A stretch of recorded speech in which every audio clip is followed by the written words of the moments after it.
Ողջույն եւ բարի գալուց Civilnet-ի տաղավար, այսօր իմ զրուցակիցը Ուժեղ Հայաստանի 3-րդ համարն է Գոհար Մելոյանը, Տիկին Մելոյան, շնորհակալություն, որ ժամանակ գտաք։ Առաջին հարցը վերաբերում է մի իրավական նրբության, որը շատերին է հետաքրքրում, արդյոք Սամվել Կարապետյանը, այսինքն Ուժեղ Հայաստանի վարչապետի թեկնածուն, ոչ թե առաջին կառավարության, այլ երկրորդ կառավարության վարչապետի թեկնածուն, հրաժարվել է Ռուսաստանի եւ Կիպրոսի քաղաքացիությունից։ Նախ շնորհակալ եմ հրավերի համար, կարծում եմ հեգնելու կարիք չկա, պարզ է, մենք բաց կերպով մի ճշգրտիչ պնդում կատարեմ, մենք մոտեցում ունենք, այդ մոտեցումն է, որ մեր լսարանի, մեր հայրենակիցների, ընտրական իրավունք ունեցող քաղաքացիների հետ լինենք բաց, թափանցիկ եւ ազնիվ։ Մենք չենք թաքցրել, որ Սամվել Կարապետյանը մեր քաղաքական ուժի առաջնորդը ունի խոչընդոտ կա, հա, ցենզերի համապատասխանության պատգամավորության տեխնացուի։ Այդ իսկ պատճառով նա ընդգրկված չէ տեխնացուների ցուցակում։ Մենք չունենք երկու տեխնացու, մեր միակ վարչապետի տեխնացու։ Ճիշտ, որպեսզի կներկայացնեմ, նկատի ունեմ, եթե դուք մեծամասնություն ունենաք, ձեր վարչապետի տեխնացուն Սամվել Կարապետյանը չի լինել, ժամանակավոր վարչապետի տեխնացուն, ինչպես մենք հրապարակել ենք փետրվարի 12-ին կուսակցության շնորհանդեսին, պարոն Կարապետյանն է ու դա պատահական չի եղել։ Տեսեք, մենք կարող ենք հա զարթուղիներով գնալ, բարձրաձայն այդ մասին չխոսել, ի սկզբանե այլ տեխնացու վարչապետի ունենանք ու մեր կյանքը ավելի հեշտացնենք, բայց սա պայմանավորված է եղել ժողովրդի պահանջով։ Մեզ համակրող հանրությունը պահանջում է ու տեսնում է որպես վարչապետ պարոն Կարապետյանին։ Հետևաբար հասկանալով, որ կա իրավական խութեր, մենք փորձեցինք լուծումներ գտնել։ Այդ լուծումները այնպես չի, որ նստել ենք ու օրենք ենք շրջանցել։ Քննարկումներ են կազմակերպել գիտական, ակադեմիական համայնքի ներկայացուցիչների հետ, այդ թվում միջազգային լրջագույն հեղինակավոր մասնագետների հետ, որոնց հետ քննարկումները մոտաբակայում եւս հրապարակելի կլինի, եւ հասկացանք, որ կա լուծում։ Դուք գիտեք, որ 2015 թվականի մեր սահմանադրությունը փոփոխվել է եւ արդյունքում սահմանադրությունը հնարավոր է երկու եղանակով այլևս փոփոխել։ Մեկը հանրաքվեն է, մյուսը ազգային ժողովի կողմից։ Ու տեսեք, ըստ էության, ըստ բովանդակության են դրույթները տարանջատվում։ Ազգային ժողովի հանրաքվեով փոփոխության ենթակա հոդվածները իրենք բովանդակային են։ Օրենսդիրը, սահմանադիրը ժողովրդի կամքին ու հայեցողությանն է թողել տալու ազգային ժողովին օրենսդրին հնարավորություն փոխելու սահմանադրության տեխնիկական բնույթի հոդվածները ու պատահական չէ, որ 148 հոդվածը, որը սահմանում է կառավարության անդամին ներկայացվող պահանջը, իսկ կառավարության անդամը վարչապետն է, փոխվարչապետը, նախարարները, դա հնարավոր է փոփոխել ազգային ժողովով։ Օրինակ, падգամավորի ներկայացվող պահանջները հնարավոր չէ ազգային ժողովի կողմից փոփոխել։ Տեսեք ինչ է ստացվում, հա, ամփոփելով հետեւյալ ձևակերպումը, հա, տանք, ստացվում է, որ հասկանալով, որ կա սահմանադրական խութ ու կա հնարավորություն տեխնիկապես ազգային ժողովից փոփոխելու, մենք այս հոդվածը ոչ թե թողել ենք միայն ազգային ժողովի կամ արտահայտությանը, մենք այս հոդվածը դրել ենք հանրաքվեի, այսինքն մեզ տալով վստահության քվե, ժողովուրդը այո է ասելու այս սահմանադրական փոփոխությանը, որտեղ մենք մեր հայրենակիցների կամքին ենք հղում կատարում։ Դա հասկացա, ձեր ծրագրում կար, բայց ինչի էի ասում, որովհետև պարզ է իրավաբաններին կարծում եմ կամ իրավական լուսաբանողներին, որ երբ որ դուք մեծամասնություն կազմեք կոալիցիայով կամ առանց դուք կառավարություն եք նշանակելու չի լինելու Սամվել Կարապետյանը, վստահաբար չի լինելու։ Լինելու է ըստ ամենի Նարեկ Կարապետյանը, դուք էլ ասում եք, որ ժամանակավոր կառավարություն եք ստեղծում, դրա համար ասացի երկրորդ։ Ժամանակավոր կառավարություն չենք ստեղծելու, տեսեք ինչ եք ասում։ Անցումային, չէ, ոչ էլ անցումային կառավարություն է լինելու։ Այնտեղ տեխնիկական այդ որը ժամանակավոր համակարգողի կարգավիճակ է ունենալու, որովհետև օգոստոսի 2-ին, եթե բնականon ամեն ինչ ընթանա, առաջին համագումարը լինելու է օգոստոսի 2-ին, մոտավորապես մի քանի օրվա հարց է առաջնային տեխնիկական կարգավորումները կատարելու, օրինակ ազգային ժողովը ձևավորելու, ազգային ժողովի հանձնաժողովները ձևավորելու, այնուհետև այդ սահմանադրական փոփոխությունը արագ կարգավորելի հարց է եւ անմիջապես այս իրավիճակը մոտավորապես 20 օրյա ժամկետում հնարավոր է այս հարցերը լուծել։ Եվ իմ հիմնական հարցը արդյոք պարոն Կարապետյանը Հայաստանի քաղաքացիություն ստացավ։ Պարոն Կարապետյանը միշտ ունեցել է Հայաստանի Հանրապետության քաղաքացիություն։ Հրաժարվեց միշտ քաղաքացիություն։ Հա, խնդիրը այն է եղել, պարոն Սամվել Կարապետյանը երբեք չի հրաժարվել Հայաստանի Հանրապետության քաղաքացիություն։ Սամվել Կարապետյանը ոչ միայն միշտ եղել է Հայաստանի Հանրապետության քաղաքացի, Սամվել Կարապետյանը երբեք չի խզել իր կապը հայրենիքի, մեր ազգի, մեր ժողովրդի հետ։ Նա մենք վերջերս հրատարակել ենք գրքույկ նրա բարեգործությունների,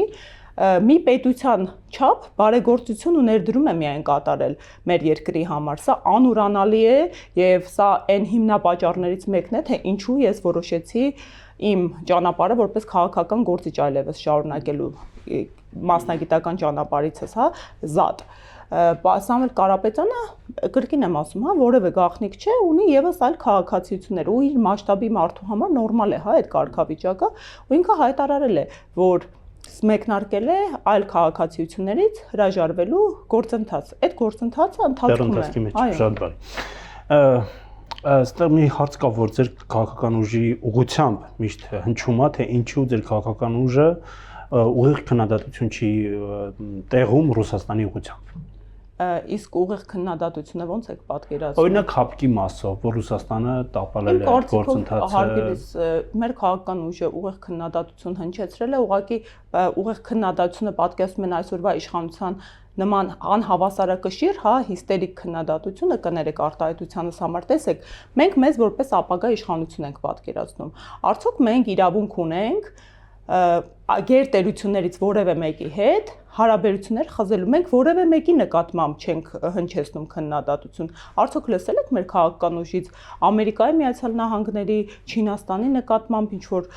ուղիղ քննադատություն։ Բնավ ոչ, որովհետև մենք հայտարարել ենք մեր արտաքին քաղաքականությունը, մենք պատկերացնում ենք բալանսավորված, մենք պատկերացնում ենք հավասարակշիռ ու ամենակարևորը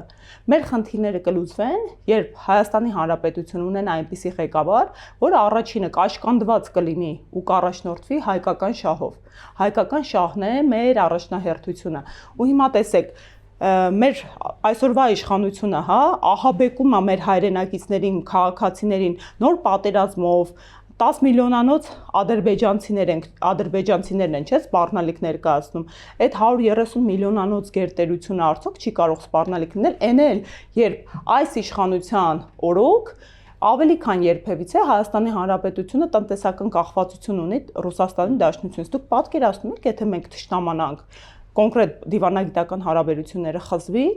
մեր ժողովրդի համար ու մեր պետության համար ինչպիսի արհավիրքային հետևանքներ է ունենալու։ Այս մասով է մի հարց Ռուսաստանի մասով, Ռուսաստանի նախագահ հայտարարել էր, որ Հայաստանում կան ռուսամետ ուժեր, որոնց մի մասը բանտերում են, եւ հույս էր հայտնել, որ նրանք կմասնակցեն ներքաղաքական գործընթացներին վարչապետ Նիկոլ Փաշինյանի հետ հանդիպման ժամանակ, արդյոք ձեր դաշինքն իրեն տեսնում է Պուտինի նշած այդ ռուսամետ ուժերի տիրույթում։ Ու ինչպես է։ Այս հարցը շատ արծարծվեց, շրջանառվեց, ես ասել եմ, այս հարցի։ Հիմա հատկապես այս վերջին հայտարարությունները ձեզ իշխանությունը շատ է կապում, ինսայդերի հետ բացահայտումներն է տեսա։ Օրինակ, այսօր էլ հա կրկնվեց այդ հիբրիդային հարձակումներ, հիբրիդային ուժեր։ Մի հատ մոնիտորինգ արեք, օրինակ 5-օրյա կտրվածքով,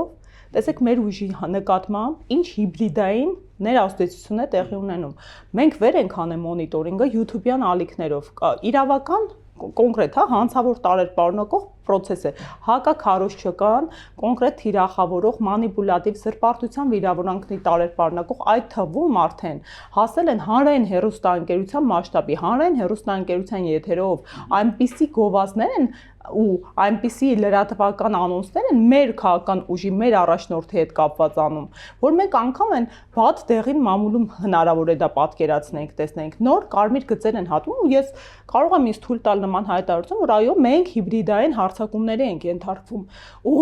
ցավալիորեն մենք չունենք հավասար գործիքակազմ հակազդելու, որովհետև հանրային հեռուստաընկերությունը, որը եկած է սպասարկելու մեզ, մեր հանրությանը, հայ ժողովրդին, որը պետական բյուջեից է սնվում, որի մասշտաբով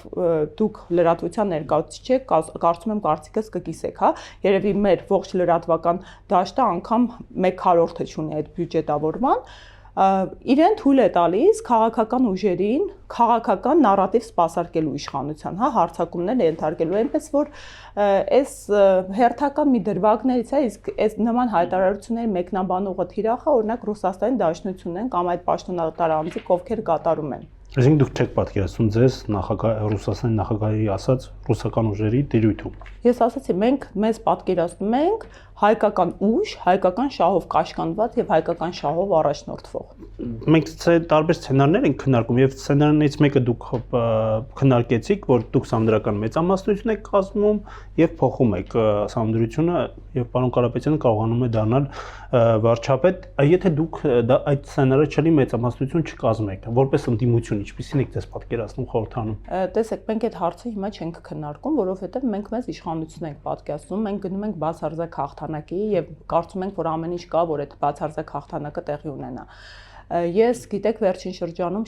հնարավորություն ունեմ դեկտեմբերից սկսած երևի հետևում եք մենք մարզային այցեր ենք բարբերաբար կատարում ու չենք գնում հա մարդկանց խաբելու ինչ որ բան համոզելու գնում ենք մի հատ հասկանալու մեր երկրում հողի վրա ինչա կատարվում մարդկանց խնդիրները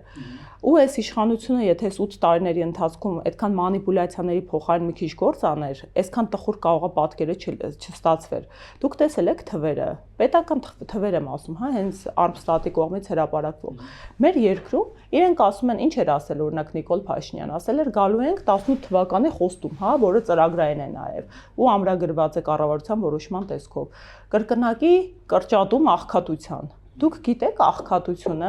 իրենք ցույց են տալի, որ 1%-ով համապետական իջել է, բայց մարզերում ունենք կրկնապատկվել է։ Օրինակ Գյումրիում հասել է աղքատությունը 43%-ի։ Վայոց ձորում, Տավուշում այդքան մեծ պոտենցիալ ունեցող մարզերում, թե տուրիստական, թե գյուղատնտեսական աղքատությունը կրկնում եմ, գրեթե կրկնապատկվել է միտեղ հասելով 38-39%-ի։ Մեր երկրում ծայրահեղ աղքատություն կա, այսինքն կան ընտանիքներ, որտեղ երեխան սոված է քնում, հա, մի օրյա ընդհանուր գումարը անգամ հացի չի բավարարացնի մարդու։ Ու զուգահեռ ինչ ունենք, կենսաթոշակ ունենք ու ունենք քաղաքական ուժ, որը եկավ խոստումներ տվեց, որ ծերերը արժանապատիվ պետք է ապրեն, աղքատություն չլինի, կաշառակերություն չլինի եւ այլն, պոպուլիզմ։ Եվ լրիվ հակառակը արեց։ Եթե թոշակը նվազագույն 18 թվականից ի վեր կազմել է մոտավորապես 42,000-ից աճել է միջին կենսաթոշակը 49,000-ի, պարենային ու նվազագույն զամբյուղները գրեթե կրկնապատկվել են։ Դա գիտեք ինչ է նշանակում, որ մարդը միջին թոշակառուն ինքը իրեն անգամ միայն մթերքն ենք ասում, հա, այն անհրաժեշտ ամսական մթերքը չի կարող թույլ տալ սնվել։ Էլ չխոսած հա այլընտրանքային ծառայությունների վճարների մասին, տրանսպորտի մասին եւ այլ անհրաժեշտ կեցության համար առարկաների մասին։ Ուզում եմ այս մի հարց, երկու հարցը առանձնացնել միջազգային տիրույթին, որն է ուժեղ Հայաստանի հստակ դիրքորոշումը TRIP նախագծի վերաբերյալ։ Մենք մի հստակ դիրքորոշում ունենք, որի մասին հայտարարություն կատարել ենք արտաքին քաղաքականության վերաբերյալ։ Մենք մոտեցում ունենք, որ հաստատ չենք սկսելու զրոյական կետից, որովհետև մենք տեսանք զրոյական կետերի մեկնարկի ողբերգական հետևանքները մեր պետության ու մեր ազգի համար, ու պետականության ու Արցախի հանրապետության համար։ Մենք տեսանք, որ հիմա իշխանություն կա, ինչ արեց, մի անգամ ընտրվեց, երկրորդ անգամ ժողովրդին կանգնեց ասեց, եթե մեզ չընտրեք, Արցախ չի լինելու։ Ժողովուրդը իրենց վստահության քվե տվեց ու հիմա չկա Արցախ, հակառակը տեղի ունեցավ, հա։ Ու այն իշխանությունը, որը այդքան քննադատում էր երրորդ ժամկետ գնալ, խոսում էր այդ պաշտոնատար անձը, հա, երրորդ ժամկետ գնալու անթույլատրելիությունից ու դրա հիմքով հեղափոխություն արեց, հիմա երրորդ ժամկետի է տենչում։ Այսքան ձախողումներից գրեթե այս մարդը իր խոստումների, այդ թվում հենց հիմա կառավարության ծրագրում նշված խոստումների 80-ից 90%-ը չի կատարել, ձախողել է։ Ու հիմա կա TRIP-ը մենք ասել ենք զրոյական կետից չենք ստեղծում, իհարկե ինքը հնարավորություն է, բայց այդ հնարավորությունները, որոնք ստեղծվում են, որոնցից պետք է օգտվել, որովհետև մենք բալանսավորելու ենք արտաքին հարաբերությունները, պետք է հայկական շահի համադրմամբ լինել։ Դուք գիտեք, ինչ տեղի ունեցավ։ Օգոստոսին ստորագրվեց TRIP-ը երակողմ հռչակագիր է այն հանդիսանում Ամերիկայի Միացյալ Նահանգների, Ադրբեջանի եւ Հայաստանի միջև։ Ինչ տվեց այս հռչակագիրը մեզ հայկական կողմից եւ ադրբեջանական կողմին։ Հայկական կողմի համար ընդամենը հիմնարար սկզբունքները ամրագրվեցին, որը նաև ադրբեջանական կողմի համար են ամրագրված։ Ադրբեջանական կողմը հստակ առանձին կետով ստացավ պարտավորվածություն Հայաստանի համար, որ Հայաստանը պարտավորվում է անխոչնդոտ ապահովել Ադրբեջանի ու Նախիջևանի հանրապետությունների միջև կապը, որ Մինսկի համախումբը վերացվում է եւ որ Ադրբեջանի համար ռազմական սանկցիան ըստ էության բանաձևը, որ 907, որը պետք է գործարկվեր, ըստ էության ապա սառեցվում է։ Հայկական կողմը տեսեք, հիմա ըստ էության փաստացի թրիփի գործարկումը արկախված է, կախված աշխարհակաղակական զարգացումներով։ Մենք դիրքորոշում մոտեցում ունենք, որ թրիփը հնարավոր է հայկական շահի տեսանկյունից շատ գեղեցիկ կերպով օգտագործել, մեր տնտեսական շահերից ելնելով եւ այլն, հա, օրինակ մեզ միջանցքի աշխարհակաղակական մաս դարձնելով, ավելի լայնացնելով հնարավորությունը, քան այս իրավիճակում այս իշխանությունը պարտավորեցրել են, որովհետեւ այն դարձել է ընդհանրապես Ադրբեջանի համար անցողիկ ճանապարհ, այդ անխոչնդոտ եզրույթը, որը այդպես էլ չբացահայտվեց։ Ասեմ ավելին, դրանից հետո թիվ ստորագրվեց։ Այդ թիվով էլ, որը արդեն բացում է, հա, պայմանավորվածությունները։ Օրինակ, մեր վրա պարտավորվածություն դրվեց, որ ամերիկյան կողմը մինչև իր ներդրած շահույթը դուրս չբերի, հայկական կողմը շահույթ չի ստանում։ Այդ 74-26%-ների համամասնությունը ի վնաս հայկական կողմի։ Այնտեղ լրջագույն իրավական հարցեր, հա, օրինակ ով է լինելու տնօրենը, արդյոք այդ իրավաբանական անձը հիմնադրվելու է Հայաստան։ Մի շարք հարցեր կան, որոնք պատասխաններ են ակնկալում։ Ու այստեղ կարևոր մի հարց կա։ Հիմա գիտեք, հա, աշխարհակաղակական զարգացումը, ամերիկյան, իսրայելյան հարաբերությունները, Իրան-Իսրայել համատեքստում։ Իրանը այս պատերազմական իրավիճակում չխորշեց անգամ Արաբական Միացյալ Էմիրություններում գտնվող ամենախոշոր ամազոնյան դատաբեյզերին, հա, հարվածելու։ Դուք պատկերացնում եք, որ քթի տակ, օրինակ, թրիփլիներ։ Հիմա այդ իսկ պատճառով իշխանությունն էլ, հա, շատ հպանցիկ են թրիփի գործարկմանը,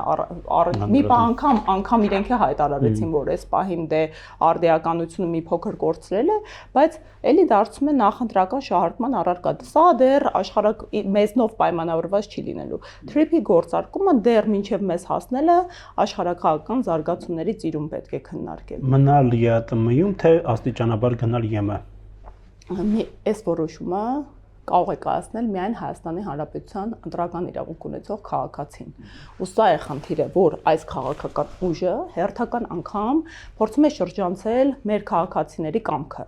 Տեսեք, մեր պետական միջազգային կազմակերպությունների անդամակցությունից դուրս գալու հարցերը որոշվում են հանրաքվեներով։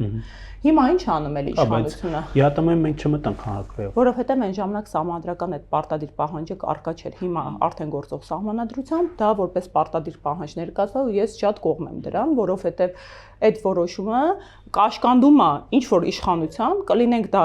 ապագա մենք, կլինի դա հիմա այս իշխանությունը, կաշկանդում է իրանց գալու ամբողջ պետության ու ազգաբնակության ճակատագիրը կանխորոշելու։ Բնականաբար յուրաքանչյուր adekvat մարդ կողմ է ԵՄ-ի հետ նորմալ փոխհարաբերություններ ունենալուն ու դրանց զարգացմանը։ Մենք ունենք 17 թվականին ստորագրված ՍԵՊԱ, որը համապարփակ ընդլայնման համաձայնագիր է, որը մինչև հիմա էլ ըստ էության գործարկված չէ։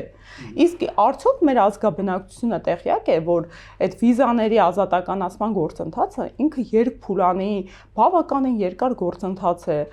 եւ անգամ մենք դեռ ֆորմալ առումով առաջի փուլը, որ տարիներ է տևում, դեռ չեն գործարկել։ Դա կրկին եմ ասում, քարոզչական ծուղակ է, որով մոլորեցնում են մեր հայրենակիցներին։ Ես ինքս որպես Հայաստանի Հանրապետության քաղաքացի, ոչ միայն որպես քաղաքական գործիչ, շատ կողմ եմ վիզաների ազատականացման գործընթացին։ Հիմա կարծում եմ յուրաքանչյուրս պրակտիկայում առնչվել ենք այս վիզաների գործընթացի բարդացմանը, հա, ինչ են անում, շատ հաճախ ինչ որ անհիմն կերպով կարճ ժամկետով են վիզան տրամադրում, մերժում են մարդկանց վիզաները, բավականին խնդրահարույց նյարդային գործընթաց է դարձել վիզա ստանալը։ Այսա պետք է լուծվի, այսինքն Հայաստանի Հանրապետության քաղաքացին պետք է արժանապատվորեն սպասարկվի այլ պետությունների ներկայացուցիչների կողմից։ Դառնա դա շատ արագացված վարչարարությունը հեշտացվի, ոչ միայն այս գործընթացում, այլև մի շարք ներպետական հարցերում, որ մարդը ավելորդ նյարդեր չծախսի այդ թղթաբանությունների վրա։ Եվ վերջին հարցը ուժեղ Հայաստանը իր ծրագրում նշել է, որ ձգտելու է Հայաստանի փակ սահմանների բացմանը, նախատեսվում է խորացնել հարաբերությունները Վրաստանի ու Իրանի հետ, իսկ Թուրքիայի հետ հասնել հարաբերությունների լիարժեք կարգավորման, ներառյալ դիվանագիտական հարաբերությունների հաստատման։ Մյուս կողմից նաև ասում եք Ադրբեջանի հետ հարաբերություններում պետք է երաշխավորներ փնտրենք։ Հիմա այս իշխանությունը ընտրել է երկկողմ հարաբերությունները, երաշխավորներ որպես այդպեսին պատկերացնում եք վերադարձ ԵԱԿ Մինսկի խմբին։ կներեք, մենք տեսնում ենք, չէ՞, երկկողմ հարաբերությունների ամենալրջագույն բացասական հետևանքները բոլորիս համար ինչ ենք մենք ստանում։ Միայն միակողմանից դիջումային քաղաքականություն է մեր կողմից տեղի ունենում, որևէ հայկական կողմը 1-2 տարուց ավելի կրակոտ չի եղել։ Իսկ դուք տեսել եք մահացությունները սահմանային մեր զինվորների։ Սահմանային նկատի ունեք հրաձգություններից, թե Չէ, օրինակ ներպետական, լրջագույն ահազանգ, այո, զինված ուժերում, որոնց հետաքննությունները այդպես էլ մեզ հայտնի չի դարձնում։ Տասնյակների են, եթե չեմ սխալվում, հա, գրեթե 90 թիվը գերազանցում է։ Արդյոք սա մահացություն չի։ Տարբեր տվյալներով հավաքագրել ենք ԶԼՄ-ների տարբեր ժամանակներում հրապարակումներից, հա, այդ թվում այն հրդեհի դեպքը ցավալի մի բան, հա, ասեմ, տեսեք, այո, մենք պատկերացնում ենք, որ 21-րդ դարում զարգացող աշխարհում փակ սահմանները ռեգրեսիվ են ասում պետության զարգացման համար, բայց սահմանները պետք է բացվեն, կրկին եմ ասում, հայկական շահը, պետական շահը, ազգային շահը հաշվարկման, որովհետև եթե դու առանց երաշխիքների, կրկին մյուս կողմի պարտադրանքով ընդհանրապես բացես, քո տնտեսությունը Թուրքիայի համադրությամբ, հա, մի հատ պատկերացրեք ծավալները։ Մեկ օրում, մեկ շաբաթում ժամերի հարց կարող է դա դառնալ, եթե դու չունենաս իրավական մեխանիզմներ, երաշխիքներ քո պետության համար։ Մենք ինչ ենք անում, հա, Սամվել Կարապետյանը հնարավոր է ու պատահական չէր, հա, որ մենք տնտեսական ծրագրային առաջարկներով սկսեցինք, ասում ենք, հա, 300,000 աշխատատեղ։ Ու այո, այսօր այդ մեր առաջարկած 300,000 աշխատատեղը դարձել է այլընտրանք հնարավոր 300,000 ադրբեջանցիների, որ ովքեր փորձ է արվելու բերել մեր երկիր, եթե այս իշխանությունը մնա, որովհետև ադրբեջանական դուք մնաք պատերազմ եք բերելու, այսինքն ձեր խոսությունները այդ առումով նույնն են։ Տեսեք, մեզ են ասում պատերազմ։ Պատերազմաբեր իշխանությունը Նիկոլ Փաշինյանը, ով 3 սեպտեմբերյան պատերազմ ա բերել, ուրեմն 2020 թվականի 44-օրյա պատերազմ սեպտեմբերին, որը աղետալի հետևանք ունեցավ։ Այնուհետև Ջերմուկյան մարտեր սեպտեմբերին, այնուհետև Արցախի հայաթափում սեպտեմբերին կրկին հարյուրավոր զոհերով։ Ու հիմա 3 պատերազմաբեր իշխանությունը կրկին հերթական պատերազմով է զբաղվում, սպառնում ժողովրդին, դա իրականում ազգային անվտանգության հարց է։ Սա իրական երևի համաշխարհային պրակտիկան, որ ուսումնասիրենք, նոնսենս է։ Պատերազմ չի լինի, եթե Նիկոլ Փաշինյան չլինի։ Սա է բանաձևը։ Եվ ես օգտվեմ առիթից կրկին կոչեմ իմ ազգաբնակության մեր ժողովրդին, անկախ ենք ձեր քաղաքական հայացքներին, Ժորժ ջան, անպայման գնացեք ընտրության, որովհետև ընտրության չգնալը եւս ընտրություն է ու ձեր ձայնը կանխորոշվելու է։ Եթե դուք չեք գնում ընտրության, ձեր փոխարեն ընտրում է այն մարդը, ով գնում է ընտրության։ Հետևաբար կրկին ասում եմ, հա, մենք կոնկրետ քաղաքական ուժ ենք, ուժեղ Հայաստան դաշինք համար 3-ը, բայց յուրաքանչյուր քաղաքացի ես գտնում եմ պետք է իր քաղաքացիական պարտքը կատարի իր մասնակցելիությամբ, որովհետև երբ ընտրությունների արդյունքներն ենք վերհանում նայում, ստացվում է, որ փոքրամասնությունն է բոլորիս ճակատագիրը կանխորոշում։ Այո, այդպես դեպք մենք ունեցանք Երևանի ավականու դեպքում, երբ որ փոքրամասնությունը պատմական աննախադեպ էր 28% մասնակցելիություն, սա ասեմ ահազանգ էր, ու այս ահազանգը քաղաքացու կողմից թե իշխանությաններ, թե ընդդիմությանը։ Սա ահազանգ էր, որ ձեզ չենք վստահում։ Ու այս ապատյան ընդհանուր տեսական առումով, հա, դեպի պետությունների կործանման է տալիս։ Ու այսօրվա Երևանի ավականին կառավարող ուժը ընդամենը 9% ձայն էր ստացել քաղաքացիների կողմից։ Շնորհակալ եմ հարցազրույցի համար։ Նմանապես։ Իմ զրուցակից ուժեղ Հայաստանի 3-րդ համար Գոհար Մելոյանն է, շնորհակալություն, որ մեզ հետևեցիք, հաջողություն։